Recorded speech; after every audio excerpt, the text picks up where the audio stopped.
after I sold all my companies, I've been spending quite a bit of time thinking, like, what's the perfect business? What should be in place? What are the characteristics of a business that I would consider the perfect business, the ultimate business? And yes, I'm sure like everyone's perfect business is different, right? Like some of you might prefer a bootstrap business. Some of you might prefer raising VC. There's a million different things. Right? I'm totally aware of that. But these are the fundamentals that I believe should be in place for my ideal business that fits my ideal lifestyle, which means that it's fun to run. I can do it for a very long time. It's easy to scale, fast scaling. I'm proud of it, profitable, like all those things come on, right?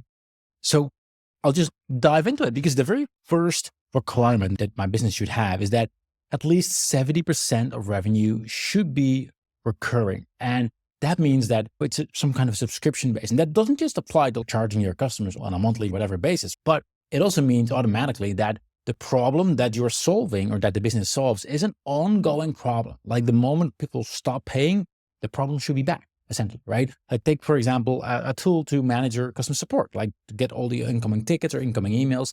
The moment you stop paying for that and you cannot log into the tools, the problem is back because you have this chaos of emails into your email inbox, if that would be the backup, right? And again, minimum 70%, but I also don't say 100%. Like I know a lot of people, they focus on SaaS or recurring business and like, they're like, everything should be recurring. And yes, that's awesome, right? However, I noticed like, especially in the past businesses that I had, if you also sell one-time things, like something that has a one-time payment, it's a really easy thing to get your foot into the door with new customers, right? We've always used that as part of the acquisition strategy as well, where you have like a one-time payment for a certain thing, which can even be software. Like if you have a whole platform, you can take one element of it and that as a one-time fee, and you can advertise to that, and it makes it so much easier to convert really, really well, which makes it easier to make your ads profitable right on day one, which makes it again easier to then scale. So that's why I'm not saying 100% recurring. I like to have that wiggle room where it's like, hey, we use one-time fee products, even like books or software or whatever it might be, right? To acquire new customers, to get ad funnels profitable, and then to get those people into a recurring membership or whatever that is, right? So that's my first requirement. Now, secondly, a business should be a painkiller, not a vitamin, right? So what I mean is like, it should solve a problem. That's not just like a nice to solve, right? It should be something that people are actively searching for how to solve it. And not all my businesses have been, this is not the case for all my businesses in the past, but I've seen it over and over and over again. It's so much easier to scale a business fast if that is the case. Like if customers are looking for a solution and they may not be aware that what you're offering is the solution, that's totally fine. But it has to be an actual pain, and your business should be that pain killer and not just a vitamin, not just a nice to have. Now, thirdly, your business should ideally serve a wave or a trend. This is not critical, doesn't have to be the case, but again, it makes it so much easier to grow. So what I mean is like, there's something in the market, like a problem that is growing, right? Or a new technology that is growing that you can just ride on. So even if you just, don't do anything else, the market itself expands. So you grow just by that very nature versus, if you're, selling something or in a business that's actually contracting, then you have to like work against the market, which is really, really hard. Like in the classic example is Amazon, right? Like Jeff Bezos, he saw it, but like this huge trend going on that people are starting to buy online. E-commerce was just starting to take off.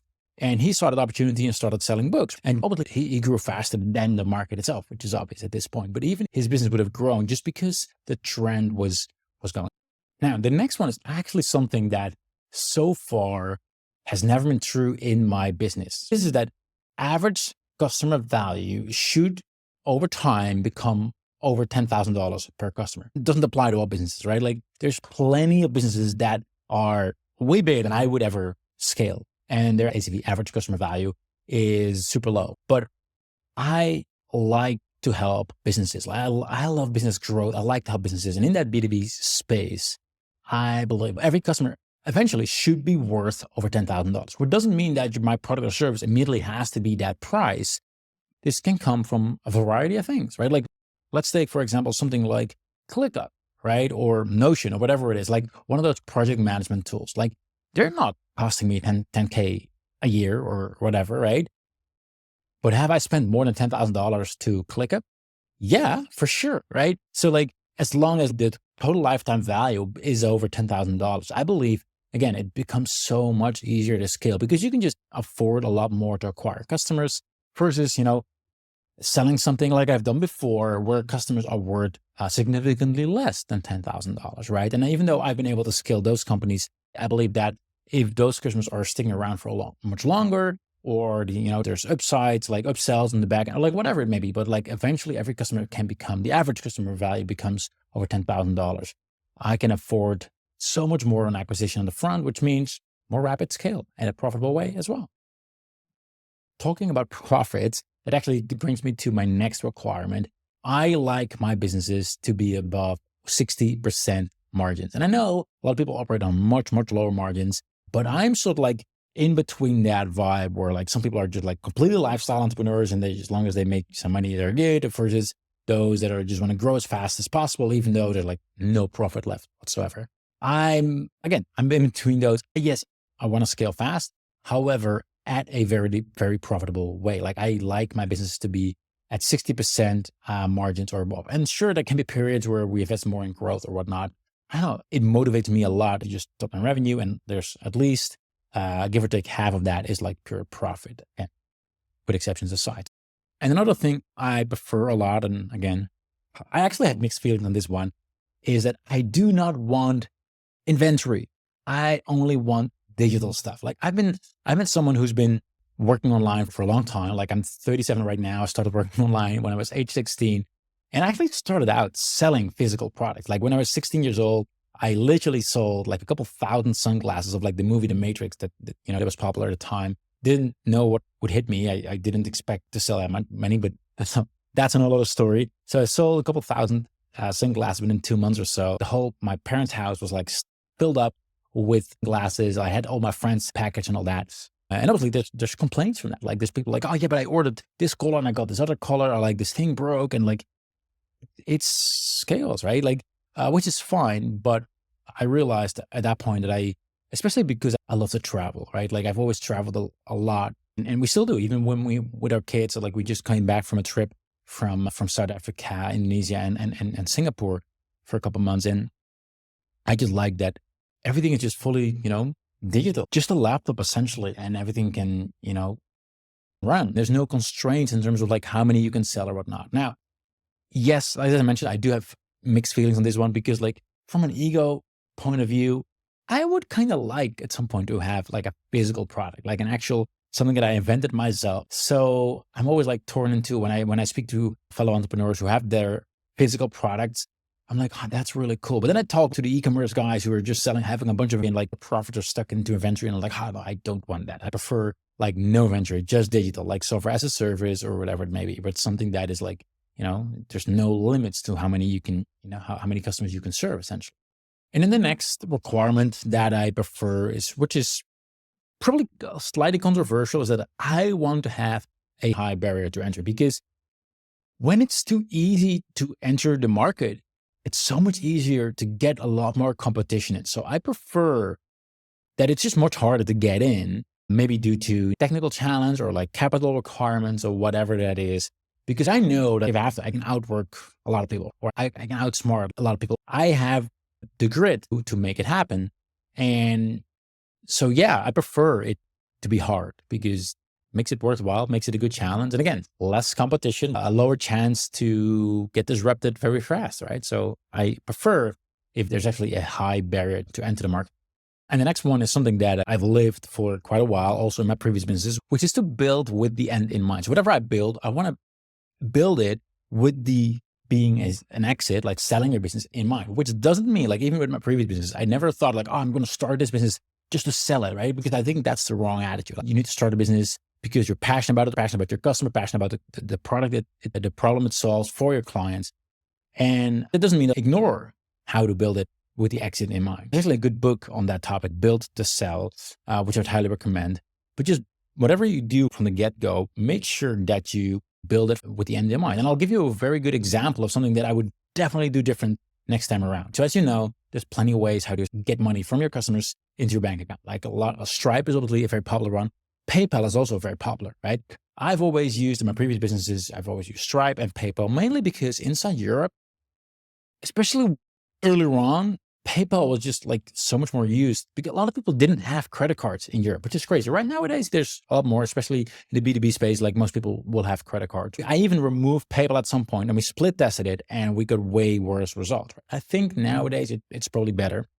So point being, like we used PayPal as well, right? In my previous companies.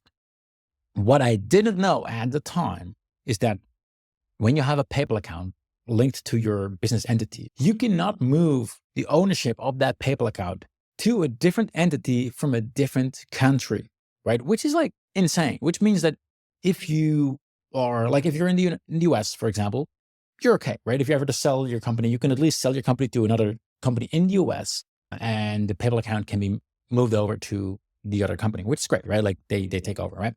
However, if you want to sell your business to another entity in a different country, it's not possible. Or at least the PayPal account cannot be transferred, which is like annoying and gives a bunch of new problems to solve once you start selling your company, which I would have loved to know that. So next time around, I would definitely not use PayPal just for this simple reason, because I want to build with the end in mind of potential exit in the future, which means like, how do you document your SOPs and like everything all the way from, so like, it also means like, it cannot be too dependent on your face, which again, I made a mistake that earlier on. So next time around, it would not be as dependent on my face because that makes it harder to sell, essentially. The next requirement, almost at the bottom of the list, is that, and this is just a personal one, I should be willing to recommend it to my friends, assuming if they have the problem that it's relevant. But like, I should be proud of what I'm building. I didn't always have that. Even my last company, when we first launched, I was embarrassed. And I think that's the right way to launch. If you're already proud of what you built when you launched too late, right? Like you should be embarrassed initially. But whatever I'm building, I should be proud after the initial phase of when you're releasing your minimum viable product and all that. But after that, I should be proud to just recommend it to my friends. If I come across one of my friends and he has that problem, I should like use this, because if that is not the case, it's not good enough. And I think for me personally, I've noticed that this is more important than I ever thought because this affects my motivation. I should be proud about what I'm building. If I'm like, that's just one of my main drivers, I would say. Like people have to actually be happy to use it. And that means I should be just recommending it to my friends genuinely because it's that good. So very, very important, which is less about the idea and what you're building, but more about how you do it and the culture. Last but not least is that whatever I'm building next should be something that I can talk about forever. What I mean is like, I'm not going to start, like maybe I will in between, I'll get to that, but like my next big venture, my next big thing that I would be focusing on has to be something that I can stand behind for the next 20 years. So many people overestimate what they can do in 1 year, but they underestimate what they can do in a decade. I don't know yet what that's going to be, but I believe that there's something out there, one big problem or one big mission that I can get behind, which I can just focus on for the next 20 years of my life. And I think if you do that, and if you just keep stacking it for that long, you can win. Like that's really what makes it worth it, right? Versus like every couple of years, something different. So I need to be able to talk about it and work on it and be excited about something for 20 years, which doesn't mean like that's the big idea of what the business is about, like the big why, the big mission, right? And obviously in between that, there's going to be different hows, like what is the actual product? Maybe there's multiple products. Like that can change because 20 years is a long time, right? But it also means that I shouldn't start anything that is like a short-term trend. It has to be something that is for as long as we can, predict, has to be a long-term thing. So that's essentially it. Those are my requirements. So in summary, at least 70% of revenue should be recurring. The business should be a painkiller, not a vitamin. It has to serve some kind of an upgoing trend or wave, right? That's something that's growing. The average customer value, the ACV, should be over 10K eventually, not right away, but eventually it should be. There should be more than 60% margin on the core business. There should be no inventory, fully digital. There has to be a high barrier to entry. I don't want it to be too easy also for others. I need to build it with the end in mind for a potential exit in the future. It has to be good enough that I would recommend it to my friends. And it's something that I can focus on for in the next 20 years or so. I should be able to talk about it for a long, long time. That's how excited I should be about it. Now, that doesn't mean that everything that you're going to see me start or working on for the next period is going to fit all those things. Because yes, I'm doing various projects, smaller, I'm calling it balloons that I'm just letting fly to see what I'm enjoying most. And some of these businesses are definitely not like, they don't fit into this criteria. And that's because I haven't decided what my main business is going to be. I'm just doing small stuff just to see what I enjoy, because I also don't believe that you can just come up with something out of like, just sitting behind your desk. You have to be in motion. You have to work on stuff be in the arena essentially to then figure out like, hey, where are the opportunities? What's working? What's not working? What gets me excited? And then from there, something will evolve eventually. That I'm like, hey, this is the thing that I know I want to focus on for the next 20 years of my life. And there's no pressure, there's no rush, but at least this is like the framework that I have in mind, that I have on Notepad. So like this is ultimately what I will be building. Hopefully that helps, and I will see you soon.